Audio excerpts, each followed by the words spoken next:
अधिक मास विशेष ऑफर्स फक्त कैलास अडगावकर ज्वेलर्समध्ये. 15 मे ते 15 जून दरम्यान चांदीच्या मजुरीवर 50% सूट आणि सोन्याच्या मजुरीवर 30% सूट. आजच भेट द्या. कैलास अडगावकर ज्वेलर्स, दत्त मंदिर bus stop, Nashik road.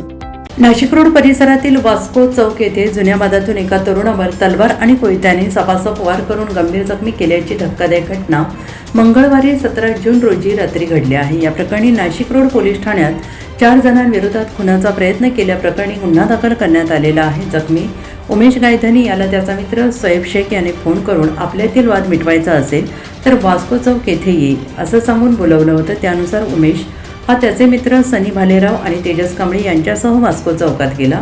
Ajmeri chicken सेंटरसमोर Shoaib Shaikh हा सागर गायकवाड हे आधीपासूनच उभे होते. काही वेळ चर्चा झाल्यानंतर उमेश आणि त्याचे मित्र तेथून निघत असताना सोएब शेख यांनी लपवून ठेवलेली लोखंडी तलवार काढून उमेशच्या डोक्यावर मागच्या बाजूला वार केला आणि त्यानंतर सागर गायकवाड याने कोयत्याने उमेशच्या डोक्यावर वार केला. दरम्यान तेथे लपून बसलेले अंकुशचंद्र मोरे आणि गौरव लांडगे घटनास्थळी येऊन कोयत्याने उमेशवर हल्ला करू लागले.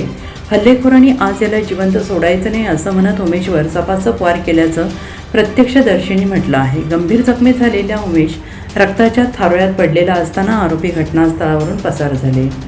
जखमी उमेशला तातडीनं बिटको रुग्णालयात दाखल करण्यात आलेला आहे. प्राथमिक उपचारानंतर त्याला पुढील उपचारासाठी खासगी रुग्णालयात हलवण्यात आलं आहे. या प्रकरणी भारती अरुण गायधनी यांनी दिलेल्या फिर्यादीवरून नाशिक रोड पोलीस ठाण्यात सोएब शेख, सागर गायकवाड, अंकुश चंद्रमोरे आणि गौरव लांडगे सर्व राहणार पळसे नाशिक यांच्या विरोधात खुनाचा प्रयत्न आणि शस्त्रास्त्रांचा वापर केल्याप्रकरणी गुन्हा दाखल करण्यात आलेला आहे. नाशिक रोड पोलिसांनी तपासाची चक्रे फिरवीत संशयित सोएब शेख, गौरव लांडगे यांना ताब्यात घेतलेला आहे आणि पुढील तपास नाशिक रोड पोलीस ठाण्याचे वरिष्ठ पोलीस निरीक्षक जितेंद्र सपकाळे यांच्या मार्गदर्शनाखाली पोलीस करत आहेत. NCN न्यूजसाठी सनी काळे, नाशिक रोड.